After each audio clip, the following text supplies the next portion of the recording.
자, 오늘 말씀은, 죄송합니다. 요한복음 45번째 시간입니다. 성령이 오시면 이라는 제목으로 함께 말씀 나누기 원합니다. 예수님께서는 십자가를 지시기 직전에 제자들에게 매우 중요한 말씀을 하셨습니다. 제자들은 예수님을 따라다니며 예수님의 능력을 보았었죠. 병든 자가 고침받는 것을 보았고, 죽은 나사로가 다시 살아나는 것도 보았고, 떡 5덩이와 물고기 2마리로 5,000명을 먹이시는 그러한 기적도 보았습니다. 예수님께서 함께 계실 때에는 모든 것이 든든했습니다.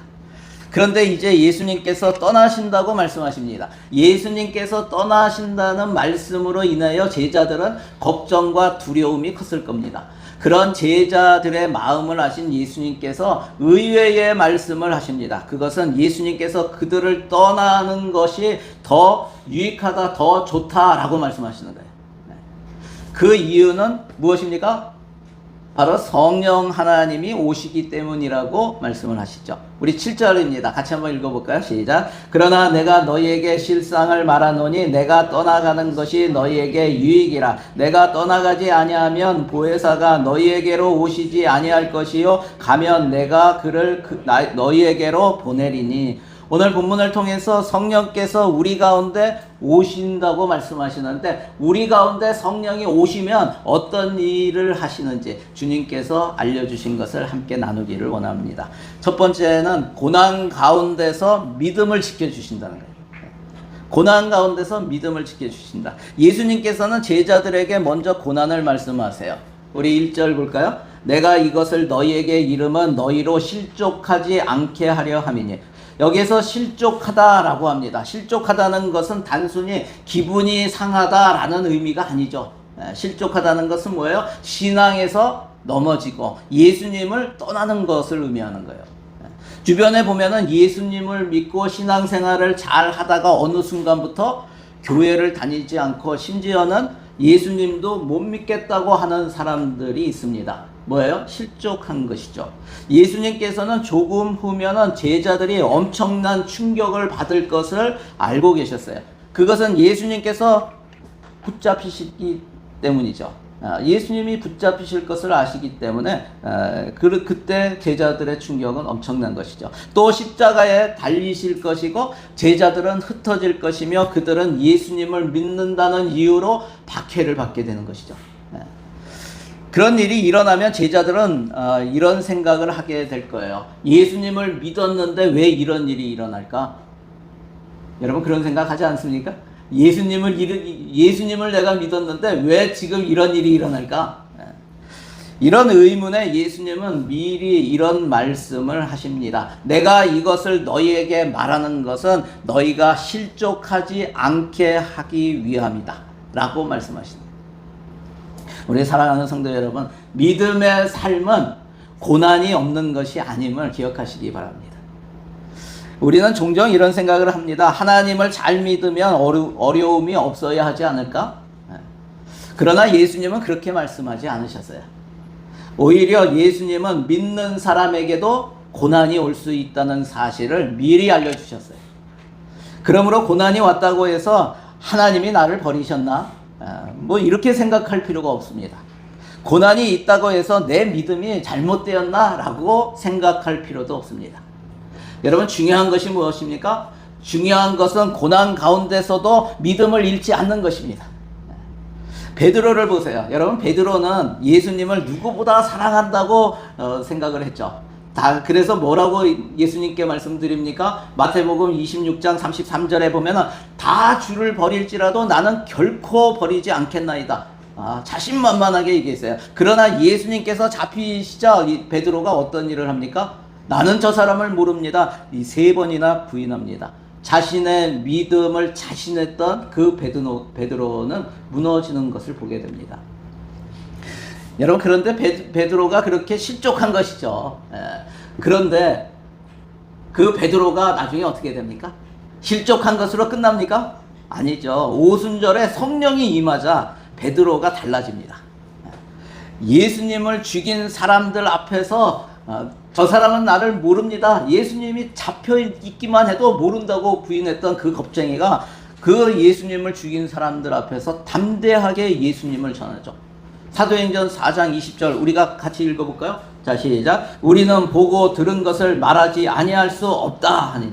이게 누가 얘기해요? 베드로가 지금 외치는 거예요. 우리는 보고 들은 것을 말하지 아니할 수 없다. 자신도 예수님처럼 잡혀서 조롱을 받고 비난과 맞을 것을 두려워하면서 예수님을 모른다고 했던 베드로의 모습이 더 이상 아니라는 거예요. 어떤 모습입니까? 내가 보고 들은 것을 말하지 않을 수가 없어. 담대하다는 거예요. 담대하다. 여러분, 무엇이 이렇게 베드로를 변화시켰습니까? 그의 성격이 변해서 그렇습니까? 아닙니다. 베드로는 여전히 급하고 여전히 덤벙대고 그렇죠. 그런데 성령께서 그에게 임하셨기 때문이라는 거예요. 성령은 겁이 많은 사람을 담대한 증인으로 세우십니다. 예전에는 세상에서의 성공을 위해서 목숨을 걸던 사람이 그것들을 내려놓고 하나님이 원하시는 삶을 살아갈 수 있도록 인도하십니다. 성령은 우리를 믿음으로 살 수 있도록 우리를 이끄신다는 거예요. 아멘? 여러분, 성령이 오시면 이런 일이 일어납니다. 제2차 세계대전 당시에 유대인들을 나치의 그 박해에서 숨겨주다가 체포된 사람이 있죠. 유명한 사람이. 제가 가끔 얘기해요. 그래서 강제 수용소에 끌려가서 인간적으로 상상하기 어려운 고난을 경험합니다. 아버지도 거기서 죽고 가장 사랑했던 언니도 거기서 죽죠.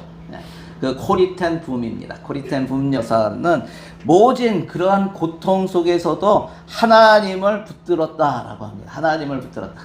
성령께서 오시면 하나님을 붙들 수 있도록 인도해 주신다는 거예요.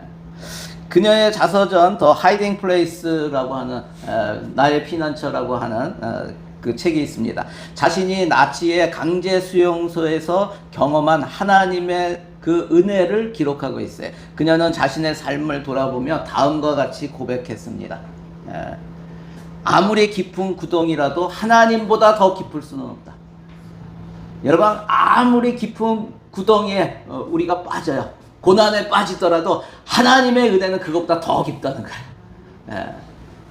여러분, 그렇습니다. 우리의 고난이 아무리 깊어도 하나님의 은혜보다 깊을 수는 없습니다. 우리의 절망이 아무리 커도 성령께서 우리를 붙드시는 능력보다 클 수 없음을 기억하시기를 바랍니다. 한번 적용해 보세요. 삶의 어려움 때문에 하나님을 의심하거나 믿음에서 멀어지고 있는 부분이 있습니까? 나는 문제 해결만을 기도하고 있습니까? 아니면 성령께서 이 고난 가운데 믿음을 지켜주시길 위해서 기도하고 있습니까? 여러분, 성령을 붙드세요. 성령을 부르세요. 성령이 오시면 우리를 붙들어 주십니다. 이끄십니다. 믿음 가운데로 믿으시기를 바랍니다. 오늘 주시는 두 번째는 죄와 의와 심판을 알게 하시고 회개케 하신다라는 거예요. 누가요? 성령께서. 성령이 오시면 이렇게 하신다. 예수님께서는 성령이 오시면 세상을 책망하실 것이라고 말씀하세요. 오늘 8절 말씀 같이 한번 읽어볼까요? 자, 시작. 그가 와서 죄에 대하여 의에 대하여 심판에 대하여 세상을 책망하시리라. 성령의 중요한 사역이 무엇인가? 죄를 깨닫게 하시는 것이라는 거야. 죄를 깨닫게 한다. 그런데 오늘 본문에서 예수님은 죄에 대한 정의를 아주 분명하게 말씀하세요. 여러분, 죄가 뭡니까? 우리는 죄라고 하면 뭘 생각해요? 도둑질하거나 거짓말하거나 또는 남의 것을 남을 해치거나 살인하거나 이런 게 다 죄죠. 죄가 아니라는 말이 아닙니다. 다 죄죠. 여러분, 그런데 물론 그것들도 다 죄입니다. 그런데 오늘 예수님께서는 가장 근본적인 죄를 알려주세요. 여러분, 가장 근본적인 죄가 뭘까요? 오늘 9절에 나옵니다. 같이 한번 읽어볼까요? 자, 시작. 죄에 대하여라 하면 그들이 나를 믿지 아니하며. 여러분, 예수 믿지 않는 게 가장 근본적인 죄예요. 죄의 가장 근본적인 문제는 예수님을 거부하는 것이에요. 성령께서 오시면 우리에게 변화가 일어나요. 그 중 하나가 무엇입니까? 그 중 하나가 뭐냐면 성령이 오시면 내가 보이는 거죠. 내가 보인다는 거예요. 나의 무엇이 보입니까? 나의 죄가 보여요. 성령이 역사하지 않을 때에는 다른 사람의 잘못이 잘 보입니다. 저 사람이 왜 저럴까? 쟤 때문에 안 돼. 쟤가 문제야. 저 사람이 잘못했어. 저 사람 때문에 힘들어. 교회 생활을 하는 것도 그렇죠. 저 사람 때문에 힘들죠. 그런데 성령께서 우리 마음을 비추시면은 다른 것이 보이기 시작해요. 내 안에 교만이 보입니다. 내 안에 욕심이 보입니다. 미움이 보입니다. 내 안에 용서하지 못하는 마음이 보입니다. 내 안에 사람들에게 인정받고 싶은 마음이 보입니다. 자기의 이기적인 생각이 보입니다. 그리고 하나님 앞에서 이렇게 고백하게 됩니다. 주님, 제가 잘못했습니다. 그전에는 뭐예요? 하나님, 저 사람 좀 어떻게 해주세요, 이거잖아요. 그런데 성령이 임하시면 주님, 제가 잘못했습니다. 여러분, 이것이 성령의 역사예요. 성령은 정죄하기 위해서 죄를 보여주시는 것이 아닙니다. 성령께서 죄를 깨닫게 하시는 목적은 우리를 절망시키려는 것이 아닙니다. 회개하게 하시고 예수님께 돌아오게 하시는 것입니다. 여러분, 죄를 깨닫는 것은 고통스럽지만 은혜입니다. 왜냐하면 죄를 알아야 회개할 수 있기 때문에 그렇습니다. 여러분, 상처를 알아야 치료할 수 있죠. 병을 알아야 치료받을 수 있죠. 나는 병이 없습니다. 나는 건강합니다. 그랬는데 우리가 모르는 곳에서 병이 자라고 있잖아요. 이거 검사를 받아야죠. 그래서 그것을 볼 수 있어야지, 그것을 알아야지 병원을 찾아가고 의사로부터 치료를 받게 되는 거죠. 여러분, 마찬가지입니다. 자신의 죄를 알아야 십자가의 은혜를 붙들 수 있게 돼요. 여러분, 제가 매일 하나님의 은혜가 이렇게 큽니다. 하나님의 사랑이 얼마나 놀랍고 큰 사랑인지 아십니까? 아무리 얘기해도 내가 죄인인 걸 모르면 그래서 뭐 어쩌라고 이거잖아요. 하나님의 사랑이 큽니다. 은혜가 큽니다. 그런데 내 나라와 무슨 상관이 있습니까? 여러분, 우리의 죄가 보이지 않으면 하나님의 사랑도 은혜도 나와는 상관이 없는 거예요. 내가 죄인이고 내가 죽을 수밖에 없는 죄인인데 주님께서 나를 살려셨다는 이것을 깨달을 때 우리는 그 하나님의 사랑과 은혜를 알게 되는 것이죠. 네. 여러분, 그렇습니다. 죄를 알아야 하나님의 은혜를 깨닫게 되는 거예요. 또 예수님이 뭐에 대해서 책망을 하신다고 해서요? 의와 심판에 대해서. 여러분, 우리 10절에 의에 대해서 말씀하십니다. 우리 같이 한번 읽어볼까요? 의가 뭘까요? 자, 시작. 의에 대하여라 하면 내가 아버지께로 가니 너희가 다시 나를 보지 못하며. 제가 예수님 처음 믿고 이렇게 성경 공부하면서 암만 읽어도 이게 무슨 뜻인지 모르겠더라고요. 여러분, 이게 무슨 뜻일까요? 의에 대하여라 하면 내가 아버지께로 가니 너희가 다시 나를 보지 못하며. 예수님은 십자가에서 죽으셨죠. 그 죽음을 보는 사람들의 평가는 무엇입니까? 자신의 죄 때문에 죽은 것이죠. 예수님은 신성 모독해서 죽은 것이죠.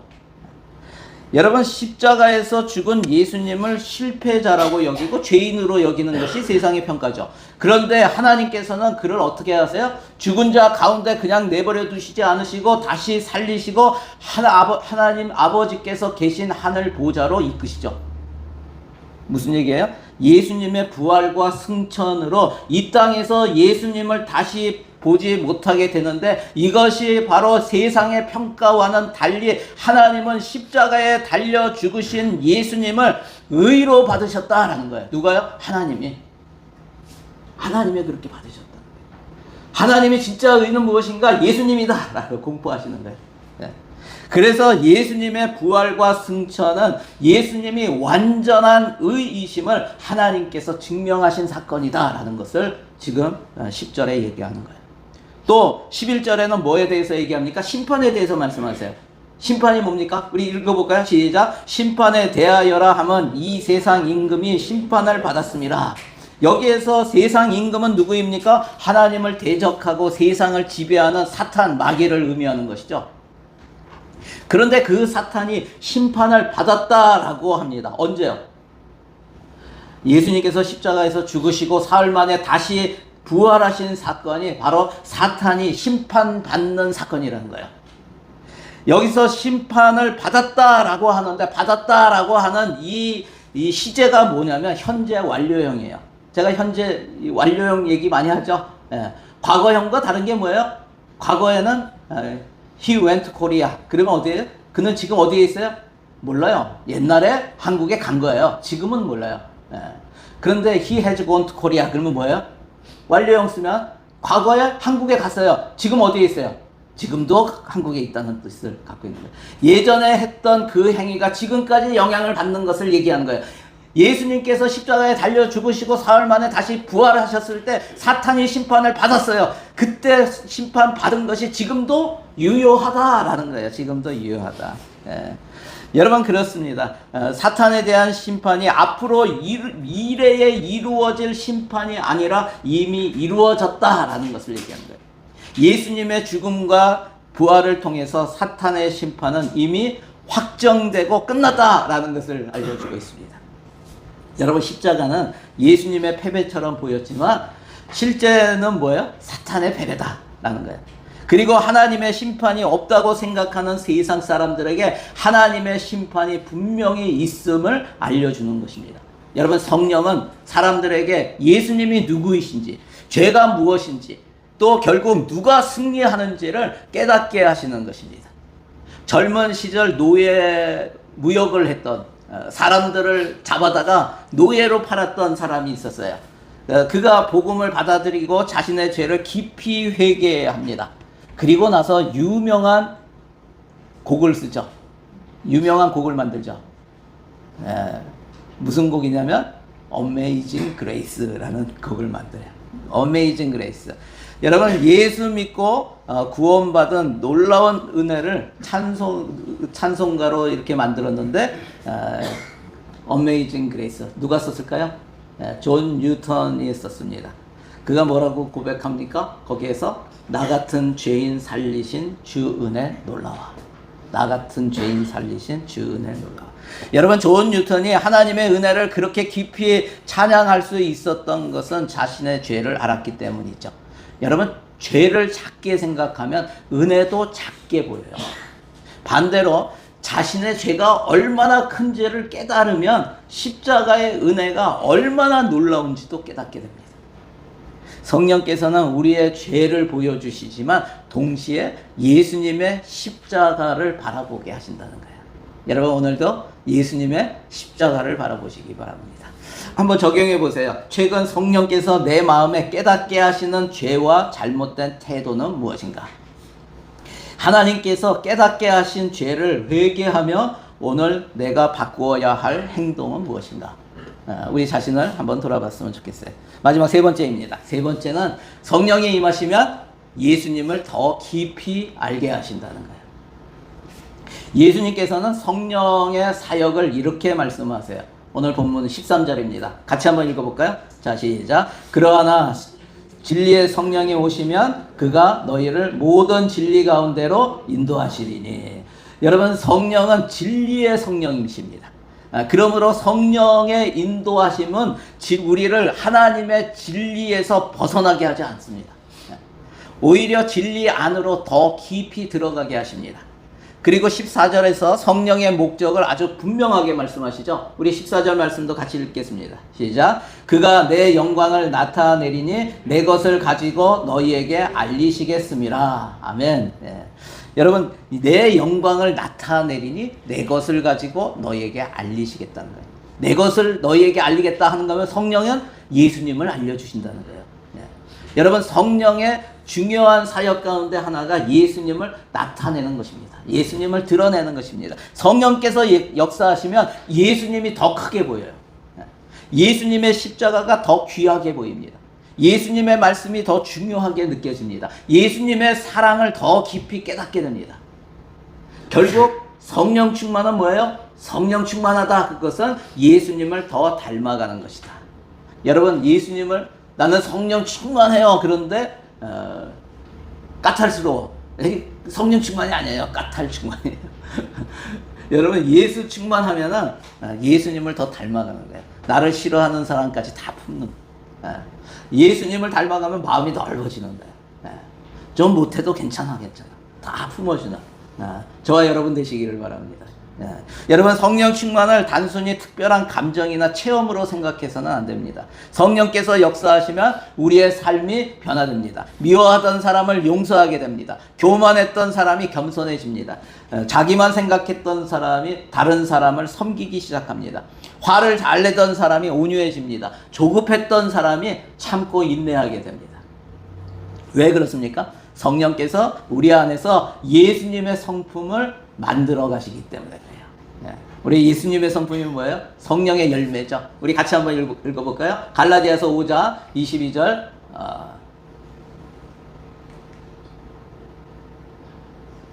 제가 읽어드릴게요. 제가 빼먹었습니다. 자, 우리 다 아시죠? 자, 오직 성령의 열매는 사랑과 희락과 화평과 오래 참음과 자비와 양선과 충성과 온유와 절제니 이 같은 것을 금지할 법이 없느니라 이거죠.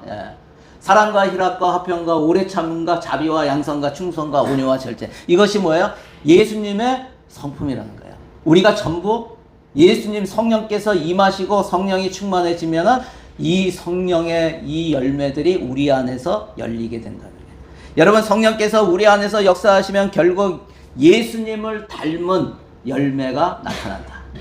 성령의 인도하심은 말씀을 통해서 나타나는 거예요. 말씀을 통해서. 여러분, 성령께서 우리를 진리 가운데로 인도하신다고 했습니다. 그러므로 성령의 인도하심을 받기 원한다면 진리인 하나님의 말씀을 가까이 해야 합니다. 여러분, 하나님의 말씀을 가까이 하시기 바랍니다. 말씀을 읽으면서 성령님, 오늘 이 말씀을 통해서 하나님께서 무엇을 말씀하시는지 깨닫게 해 주십시오. 여러분, 말씀을 읽을 때 이런 기도를 하고 읽으시기 바랍니다. 그리고 깨달은 말씀을 삶에서 실천하시기 바랍니다. 성령은 우리에게 단순히 지식을 주시는 분이 아니에요. 정보를 주시는 분이 아니에요. 말씀을 삶으로 살아나게 하시는 분이에요. 여러분, 그 말씀에 따라 살아내는 그러한 은혜가 있기를 바랍니다. 여러분, 저희 예전에 이번 간증을 보면서 내가 굉장히 도전을 받았던 분이 있어요. 이 사람 아세요? 닉 부이치치, 호주 사람입니다. 태어날 때부터 팔, 다리가 없이 태어났어요. 어린 시절 자신의 삶에 아무런 목적이 없다고 생각했고 깊은 절망을 경험했어요.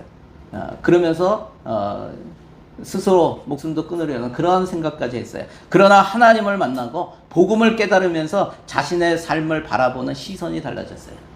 그가 쓴 책이 있습니다. 간증집입니다. 한계, Life Without Limit라고 하는 책인데 한국어로는 이 한계 없는 삶이라는 제목으로 출간이 됐어요. 절망 가운데 있던 그가 하나님 안에서 삶의 목적을 발견하고 자신의 삶을 다른 사람들에게 희망을 전하는 통로로 사용하게 된 과정이 담겨 있어요. 그는 특히 학생들한테 굉장히 많이 어필을 합니다. 학생들 찾아가서 강당에서 학생들에게 일부러 쓰러져요. 팔다리가 없는데 못 일어나잖아요. 그런데도 일어나요. 계속 일어나게 막 이러다가 결국은 일어나요. 그걸 보여줘요. 그가 이런 말을 합니다. 하나님께서 팔과 다리가 없는 사람을 하나님의 손과 발로 사용하실 수 있다면 하나님께서는 기꺼이 자신을 내어드리는 어떤 사람이라도 사용하실 수 있습니다. 여러분, 하나님께 내어드리면 어떤 사람이라도 하나님은 사용하실 수 있다는 거예요. 여러분, 중요한 것은 그의 환경이 먼저 변한 것이 아니에요. 그의 환경이 변했습니까? 아닙니다. 그가 예수님을 만나고 그의 마음과 관점이 먼저 변했어요. 성령께서 우리를 진리 가운데로 인도하시면 환경이 항상 즉시 바뀌지는 않습니다. 우리는 그것을 바라지만 꼭 그렇지는 않다는 거예요. 그러나 성령께서 진리 가운데로 인도하시면 환경을 바라보는 우리의 시점이 바뀌는 거예요. 우리의 그 관점이 바뀌어요. 우리의 눈이 바뀌어져요. 여러분, 예를 들면 이런 것입니다. 어떤 일이 내 삶에 일어났을 때 왜 이런 일이 나에게 일어났는가 라고 생각해요. 그것을 묻습니다. 그런데 성령 충만하게 되면 어떻게 물을까요? 하나님께서 이 상황 가운데서 무엇을 말씀하고 계십니까? 이렇게 묻게 돼요. 좀 다르죠. 왜 하나님께서 이것을 허락하셨습니까? 라고 물을 때가 있어요.